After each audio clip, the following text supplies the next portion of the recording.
Salut une fois de plus, chers abonnés, partout où vous nous suivez, et bienvenue dans cette nouvelle vidéo qui est consacrée à la différence entre celui qui a fait des études universitaires en informatique et celui qui a fait la formation peut-être de 3 mois et de 6 mois et celui qui n'a même pas fait ni la formation ni les études universitaires complètes en informatique. Cette vidéo vous concerne si vous êtes dans ces 3 catégories de personnes. Regardez cette vidéo jusqu'à la fin pour que vous puissiez un peu s'orienter bien.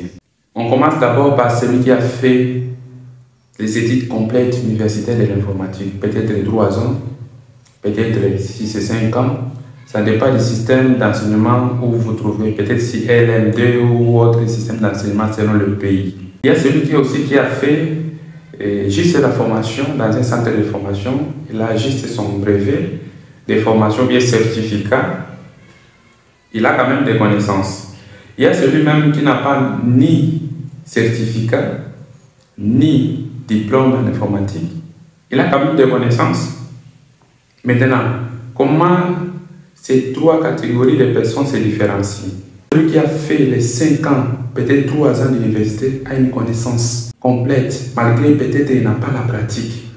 Parce que l'informatique, il y a la théorie et la pratique. Tu peux étudier dans une école où il y a seulement la théorie, tu auras beaucoup de théorie.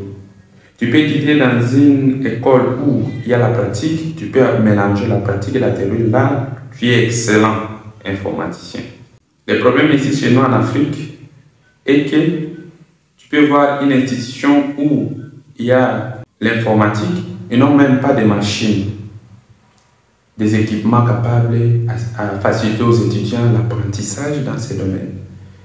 C'est un défi chez nous en Afrique. Tu peux voir quelqu'un qui fait la programmation.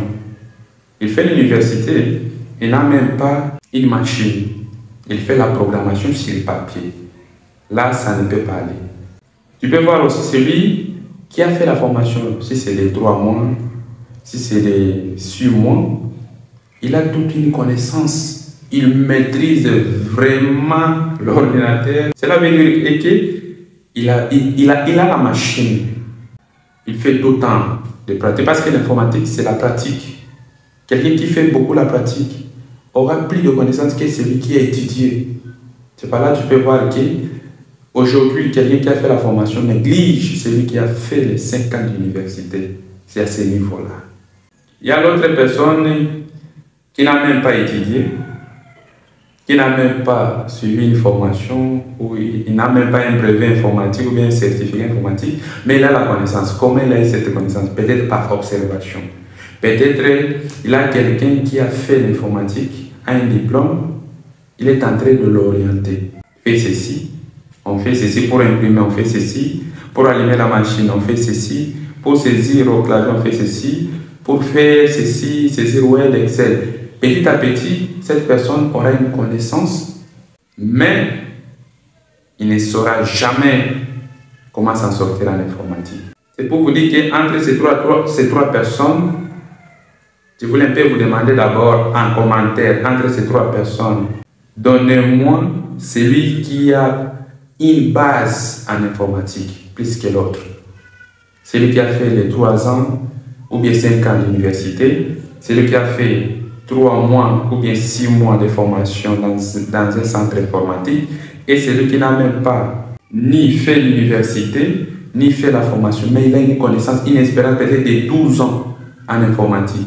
Entre ces 3 personnes-là. Parce qu'aujourd'hui, tu peux voir, il y a des entreprises, si vous n'avez même pas un diplôme ou bien un certificat, pour te prendre, c'est un problème. Pour vous encourager, il ne faut jamais t'appeler ingénieur ou bien informaticien si tu n'as même pas un diplôme en informatique. C'est par plaisir on le fait. Mais un informaticien qualifié, c'est celui qui a un diplôme.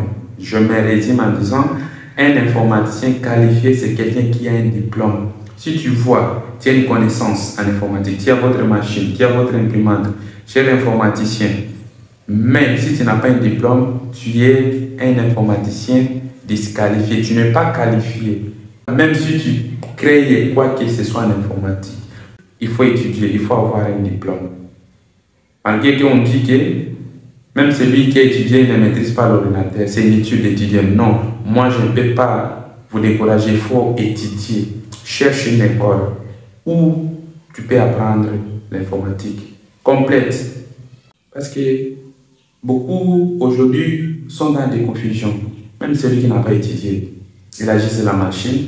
En cours de route, il s'appelle ingénieur, il s'appelle informaticien. Ce n'est pas mauvais, mais c'est contre l'éthique et l'ontologie informatique. Être appelé ingénieur, informaticien dans telle branche, dans celui qui est spécialiste dans ce domaine. Peut-être en réseau, peut-être en programmation, peut-être en intelligence artificielle, peut-être. Ça dépend de votre orientation. Et vous, les informaticiens, c'est pourquoi on vous appelle et vous ne connaissez pas. Tu es un ingénieur en réseau ou quoi, tu n'as même pas une machine, mon cher. Même une machine, même un téléphone, tu n'en as pas. Comment tu peux t'appeler un informaticien? Parce qu'on dit l'outil capable de traiter l'information plutôt, c'est l'ordinateur. Comment tu peux t'appeler ingénieur, informaticien, tu n'as même pas l'ordinateur? C'est très honteux, surtout en Afrique. On exagère beaucoup. Si c'était moi, vous n'allez pas s'inscrire dans une école informatique si tu n'as pas un ordinateur. Merci.